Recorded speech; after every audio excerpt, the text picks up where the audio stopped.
السلام علیکم ورحمۃ اللہ وبرکاتہ۔ میرے پیارے آقا علیہ الصلاۃ والتسلیم کے پیارے دیوانوں، خاتون جنت حضرت فاطمۃ الزہرا رضی اللہ عنہا کی کنیزوں، سچی حکایات کے درس نمبر 143 ایپیسوڈ نمبر 143 میں آپ تمام کا استقبال ہے۔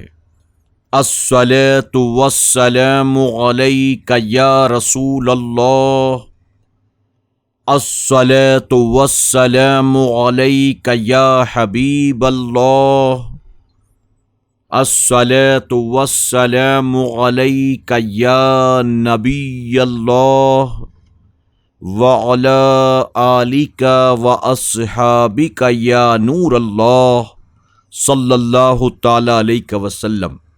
میرے پیارے آقا علیہ الصلاۃ والتسلیم کے پیارے دیوانوں، خاتون جنت حضرت فاطمۃ الزہرا رضی اللہ عنہا کی کنیزوں، آپ میں سے جو حضرات بھی پہلی مرتبہ سچی حکایات کے اس ایپیسوڈ کو سن رہے ہیں، ان سے گزارش ہے کہ ہمارے SDI آڈیو چینل کو ضرور سبسکرائب کر لیں تاکہ آپ پچھلے تمام ایپیسوڈز کو اور آنے والے درس کو بھی بآسانی سن سکیں۔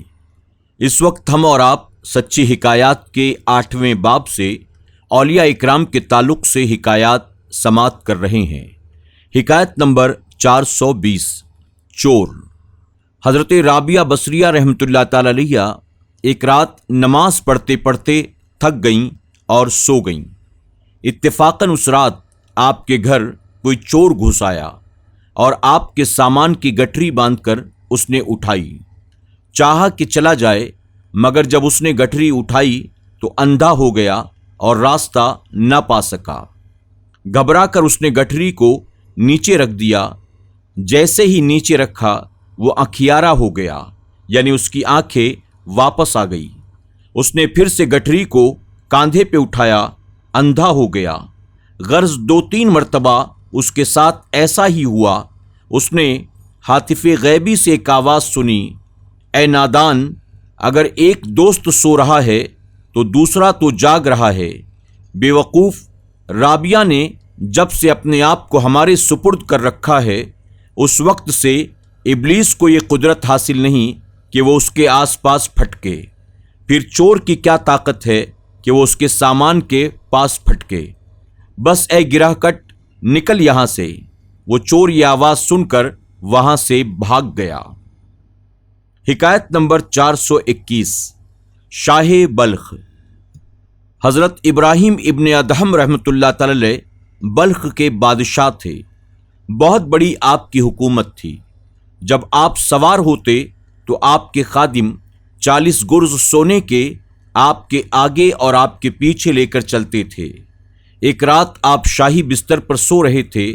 آدھی رات کے وقت آپ کی چھت پر آپ کو آہٹ محسوس ہوئی۔ آپ نے آواز دے کر پوچھا، چھت پر کون ہے؟ تو کسی کہنے والے نے جواب دیا، میرا اونٹ کھو گیا ہے، میں اپنا اونٹ تلاش کر رہا ہوں۔ آپ نے فرمایا، اے نادان، اونٹ کا چھت پر بھلا کیا کام ہے؟ کیا کبھی اونٹ چھت پر بھی ملا ہے؟ اس نے جواب دیا، اے غافل، تو خدا کو اطلسی لباس اور شاہی تخت پر ڈھونڈتا ہے، کیا کوٹھے پر اونٹ ڈھونڈنے سے یہ بات تعجب کی نہیں ہے کہ شاہی عیش و عشرت کے بستر پر خدا کو ڈھونڈا جائے؟ حضرت ابراہیم بن ادہم یہ غیبی آواز سن کر بڑے متاثر ہوئے، حیران ہو گئے۔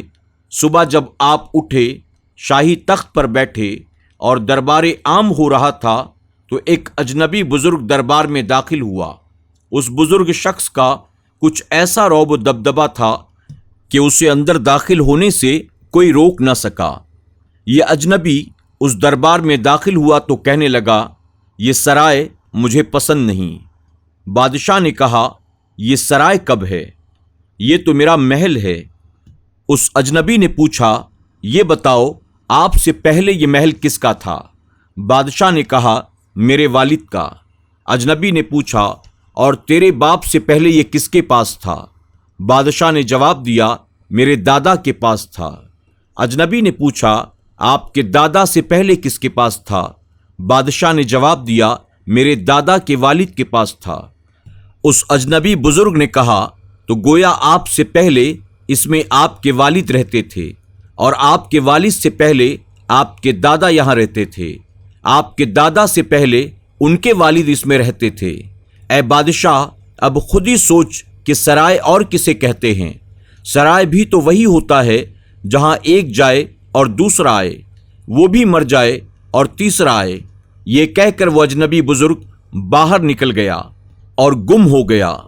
حضرت ابراہیم بن ادہم رحمۃ اللہ تعالی علیہ تخت سے اترے، اس اجنبی کے پیچھے پیچھے دوڑے، یہاں تک کہ آپ نے اسے پا لیا۔ اس سے دریافت کیا، آپ کون ہیں؟ تو اس نے جواب دیا کہ میں خضر ہوں۔ حضرت ابراہیم بن ادہم کے دل پر ان واقعات کا اتنا بڑا اثر ہوا کہ دنیاوی سلطنت کو خیر آباد کہہ کے آپ نے 9 برس تک ایک غار میں سکونت اختیار کر کے بہت مجاہدات اور ریاضتیں کی۔ پھر آپ آسمانی ولایت کے ایک چمکتے ہوئے ستارے بن کر چمکے۔ مولانا روم علیہ رحمۃ رضوان آپ نے یہ واقعہ لکھ کر یہ بھی فرمایا کہ حضرت ابراہیم بن ادہم رحمۃ اللہ تعالی علیہ ایک دن دریا کے کنارے بیٹھے اپنے ہاتھ سے اپنا پیرہن سی رہے تھے کہ وہاں سے ایک امیر آدمی کا گزر ہوا۔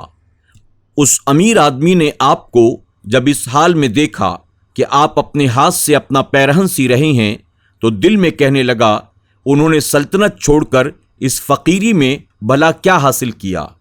حضرت ابراہیم بن ادہم رحمۃ اللہ علیہ کو روشن ہو گیا۔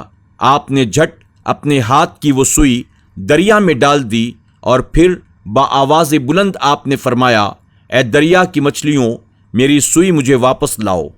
اس امیر نے جب یہ واقعہ دیکھا اسے بڑا تعجب ہوا اور سوچنے لگا، اتنے بڑے دریا میں اتنی چھوٹی سی گری ہوئی سوئی بھلا واپس کیسے مل سکتی ہے؟ اتنے میں اس نے دیکھا کہ ہزاروں مچھلیاں اپنے منہ میں ایک ایک سونے کی سوئی پکڑے ہوئے دریا سے باہر نکل آئیں۔ آپ نے فرمایا، مجھے یہ سونے کی سوئیاں نہیں چاہیے۔ چنانچہ ایک چھوٹی سی مچھلی اپنے منہ میں آپ کی سوئی پکڑے ہوئے آئی، آپ کے آگے رکھ دیا۔ اب آپ نے اس آدمی سے مخاطب ہو کر فرمایا، بتاؤ وہ حکومت اچھی تھی یا یہ حکومت؟ سبق: عیش و عشرت کی زندگی کے ساتھ خدا کو پا لینے کا خیال بیکار ہے۔ یہ بھی معلوم ہوا کہ اس سرائے فانی دنیا میں اپنے پاس جھوپڑی ہی محل ہے، نہ وہ ہمارے پاس ہمیشہ رہے گا، نہ ہمیں اس میں ہمیشہ رہنا ہے۔ ہم مسافروں کی طرح چند روز رہ کر چلے جائیں گے، اسی طرح لوگ آئیں گے اور جاتے رہیں گے، لہٰذا دنیا میں دل لگانا بہت بڑی نادانی ہے۔ یہ بھی معلوم ہوا اللہ والے دل کے خیال بھی جان لیتے ہیں اور ان کی حکومت دریاؤں اور مچھلیوں پر بھی ہو جاتی ہے۔ اللہ والوں کے ایسے اختیار کا انکار بہت بڑی نادانی ہے۔ حکایت نمبر 422 کھٹے انار۔ حضرت ابراہیم ابن ادہم رحمۃ اللہ تعالی علیہ تخت شاہی چھوڑنے کے بعد کچھ عرصے کے لیے کسی باغ کی نگہبانی اور حفاظت کے لیے ملازم ہو گئے۔ باغ کے مالک کو اس بات کا کوئی علم نہ تھا کہ یہ حضرت ابراہیم ابن ادہم رحمۃ اللہ تعالی علیہ ہیں۔ ایک دن باغ کا مالک باغ میں آیا اور حضرت ابراہیم بن ادہم سے کہنے لگا، جاؤ کوئی میٹھا انار لے آؤ۔ حضرت ابراہیم ابن ادہم رحمۃ اللہ تعالی علیہ گئے، ایک انار توڑ کر لے آئے۔ مالک نے اسے چکھا تو وہ کھٹا تھا۔ اس نے کہا، دوسرا انار لے آؤ۔ چنانچہ آپ دوسرا لے کر آئے۔ مالک نے چکھا، وہ بھی کھٹا نکلا۔ آخر مالک نے جھنجلا کر کہا، اتنے دن گزر گئے مگر تمہیں اتنا بھی پتہ نہ چلا کہ انار میٹھا کون سا ہے اور کھٹا کون سا؟ کوئی انار چکھ کر میٹھا لایا ہوتا۔ حضرت ابراہیم بن ادہم رحمۃ اللہ تعالی بولے، مگر آپ نے باغ میرے سپرد اس لیے کیا تھا تاکہ میں اس کی حفاظت کروں، نہ اس لیے کہ میں اس کے انار چکھوں یا کھاؤں۔ مالک یہ جواب سن کر کہنے لگا، واہ سبحان اللہ، اتنے پرہیزگار اور متقی جیسے ابراہیم بن ادہم۔ حضرت ابراہیم ابن ادہم رحمۃ اللہ تعالی علیہ یہ بات سن کر فوراً باغ سے باہر نکل گئے۔ مالک حیران رہ گیا اور سوچنے لگا کہ بھلا یہ کون تھا؟ سبق: اللہ کے نیک بندے بڑے متقی اور امین ہوتے ہیں۔ وہ کبھی کسی کے مال میں خیانت نہیں کرتے۔ آج کے درس میں بس اتنا ہی۔ انشاءاللہ زندگی رہی تو چند نئی حکایات کے ساتھ کل پھر ہماری اور آپ کی ملاقات ہوگی۔ السلام علیکم ورحمۃ اللہ وبرکاتہ۔ سچی حکایات کے تمام ایپیسوڈز کو سننے کے لیے YouTube پر SDI آڈیو پر ضرور وزٹ کریں، سبسکرائب کریں، بیل آئیکن پر کلک کریں اور اپنے دوست احباب کے ساتھ ضرور SDI آڈیو کو شیئر کریں۔